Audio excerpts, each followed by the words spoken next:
Hello everyone, नमस्कार। आप सभी का इस चैनल पे बहुत बहुत स्वागत है। जैसा कि आप सभी जानते हैं कि इस चैनल पे निरंतर संपूर्ण हिंदी साहित्य और संपूर्ण हिंदी व्याकरण की क्लासेस चलाई जा रही हैं, जो एग्जाम की दृष्टि से बहुत ही महत्वपूर्ण होती हैं। आज हम पढ़ते हैं अर्थ के आधार पर वाक्य के भेद। आप सभी जानते हैं कि अर्थ के आधार पर वाक्य के हमारे 8 भेद होते हैं।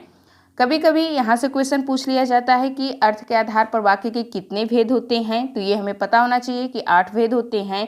और कभी कभी ये भी पूछ लिया जाता है कि इनमें से इनका कौन सा भेद है अथवा नहीं है। तो इसके लिए हमें 8 भेद अगर कंठस्थ होंगे तभी हम ये क्वेश्चन कर पाएंगे और तुक्के से बच पाएंगे। आप सभी जानते हैं कि हम लोगों के लिए एक एक नंबर बहुत ही महत्वपूर्ण होते हैं, क्योंकि एक नंबर से भी हमारा सिलेक्शन रुक जाता है।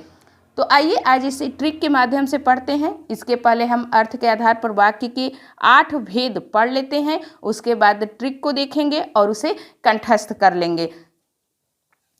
तो देखिए, अर्थ के आधार पर हमारे जो वाक्य के 8 भेद होते हैं उनमें कौन कौन से हैं।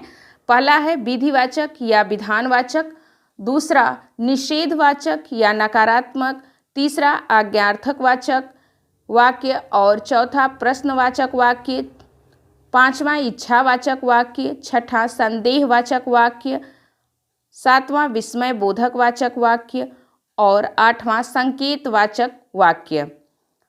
अब हम ट्रिक देखते हैं।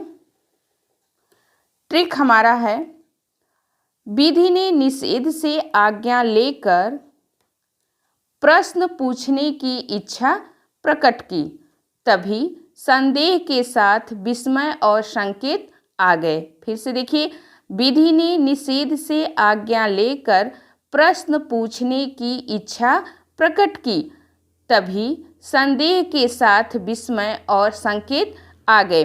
विधि से हमारा बनेगा विधिवाचक वाक्य, निषेध से निषेधवाचक वाक्य, आज्ञा से आज्ञावाचक वाक्य, प्रश्न से बनेगा प्रश्नवाचक वाक्य, फिर इच्छा प्रकट की यानी इच्छा से बनेगा इच्छावाचक वाक्य। यहाँ पे साथियों देखिए, इच्छावाचक वाक्य, फिर संदेह से हमारा बनेगा संदेहवाचक वाक्य और विस्मय से बनेगा विस्मयवाचक वाक्य, फिर हमारा लास्ट है संकेतवाचक वाक्य। इस तरह से ये 8 हमारे भेद हैं। उम्मीद है कि यह ट्रिक आप लोगों के लिए काफ़ी महत्वपूर्ण होगी और आप इन्हें पसंद भी करेंगे। अगर ये वीडियो आपको पसंद आ रही है तो इसे लाइक, शेयर एंड सब्सक्राइब जरूर करें। धन्यवाद।